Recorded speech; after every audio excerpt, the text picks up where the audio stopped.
तुम्ही रोज सकाळी उठता, गॅसवर दूध ठेवता, चहा बनवता, मुलांना ग्लास भरून देता आणि मनात असतं की आपण त्यांना दूध देतोय म्हणजे त्यांच्या चांगल्या आरोग्यासाठी पोषण देतोय.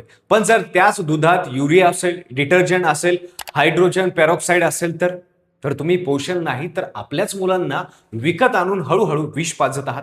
हे ऐकायला अवघड वाटत असेल पण हे महाराष्ट्रात वर्षानुवर्ष सुरू आहे.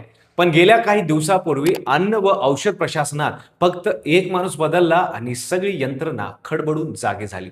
आणि तो माणूस म्हणजे IAS अधिकारी तुकाराम मुंढे. त्याने दूध आणि भेसळयुक्त पदार्थांवर काय कारवाई केली आणि त्यांचा परिणाम काय होतोय, कोणती नवीन माहिती समोर येते, सविस्तर पाहूया व्हिडिओच्या माध्यमातून. नमस्कार, मी पंकज, तुम्ही पाहताय कसं काय. 2020 साली food safety and standards authority of India एक अहवाल प्रकाशित करते. त्यात महाराष्ट्राचं नाव आघाडीवर होतं. चाचणीसाठी घेतलेल्या नमुन्यांपैकी 41% नमुन्यांमध्ये पाणी, 12% डिटर्जंट आणि 8% युरियाची भेसळ आढळली होते. उत्तर प्रदेशानंतर सर्वाधिक भेसळ होणाऱ्या राज्यांमध्ये महाराष्ट्र दुसऱ्या क्रमांकावर होतं. लोकसभेत यावर प्रश्न विचारले गेले, राज्यात कारवाईचे आदेश निघाले, पेपरात बातम्या आल्या, पण मग हे सगळे शांत झालं. कारण ती साखळी इतकी मोठी आहे की प्रशासनावर पकड ठेवणारी होती की त्यावर सरळ सरळ कारवाई करण्याचे कोणाचेच धाडस झाले नाही. मे 2026 मध्ये तुकाराम मुंढे यांची अन्न व औषध प्रशासन आयुक्तपदी बदली झाली. त्यांनी पदभार स्वीकारला आणि पहिल्या 4 दिवसात राज्यात धाडीचा धडाका सुरू झाला. भेसळ कशी होते समजून घेतलं नाही तर हे प्रकरण तुम्हाला नीट कळणार नाही. समजा शेतकऱ्याच्या गाईचं 100 लिटर दूध डेअरीवर जातं तेव्हा त्यात साधारण 4% फॅट आणि 7.5% NSF म्हणजे प्रोटीन, लॅक्टोज आणि मिनरल्स हे सगळं असतं. त्याच गुणवत्तेवर शेतकऱ्याला पैसे मिळतात. आता त्या 100 लिटर दुधात 20 लिटर पाणी मिळवलं की दूध 120 लिटर होतं. फायदा वाढतो पण फॅट आणि SNFC टक्केवारी ताबडतोब घसरते. डेअरींची अट असते की किमान 3.5% फॅट आणि 8.5% SNF तो पूर्ण करणं आता अवघड होतो. मग खरी भेसळ सुरू होते. दूध पातळ वाटू नये म्हणून स्टार्च टाकतात. लॅक्टोमीटरची रीडिंग खाली येऊ नये म्हणून ग्लुकोज किंवा साखर मिसळतात. प्रोटीन तपासण्याची मशीन प्रत्यक्षात प्रोटीन मोजत नाही, ती नायट्रोजन मोजते. कारण प्रोटीनमध्ये नायट्रोजन जास्त असतो. हा नायट्रोजन वाढवण्यासाठी युरिया टाकतात. मशीन हाय प्रोटीन दाखवते पण प्रत्यक्षात प्रोटीन वाढलेला नसते. फॅट कमी झाल्यामुळे दुधावरची मलाई नाहीशी होते हे दाखवण्यासाठी डिटर्जंट वापरतात. दूध खराब होऊ नये म्हणून सोडा मिळवतात.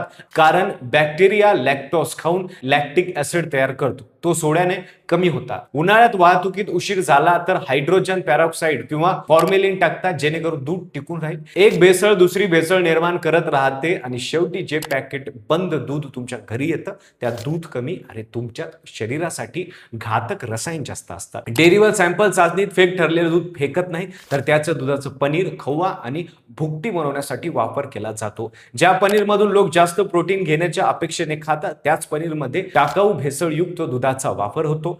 या साखळीत सगळ्यात मोठा तोटा शेतकऱ्याचा होतो. तो प्रामाणिकपणे दूध देतो, डेअरी त्याला कमी फॅट दाखवून कमी पैसे देते, तर त्याच दुधात भेसळ टाकून 2 लिटर बनवते आणि 70 ते 80 रुपये लिटरने विकते. शेतकरी 25 ते 20 रुपयाला देतो, ग्राहक 80 रुपये मोजतो, पण वाटेत ही साखळी रसायनाची भट्टी उभी करते.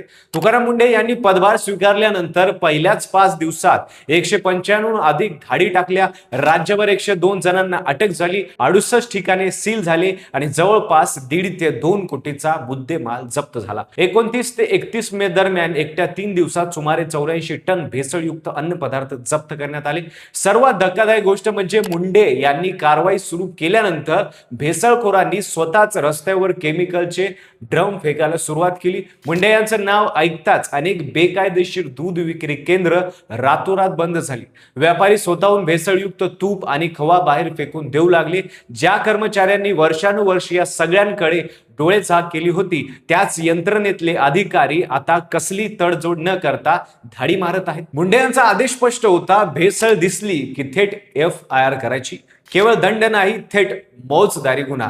नवीन भारतीय नागरिक सुरक्षा संहितेच्या कलम 129 अंतर्गत गुन्हेगारीची रवानगी थेट तुरुंगात होते. लोकांच्या जीवाशी खेळणाऱ्यांना निवड दंड देऊन सोडणं तुकाराम मुंढे यांच्या कार्यकाळात बंद झालं नाही.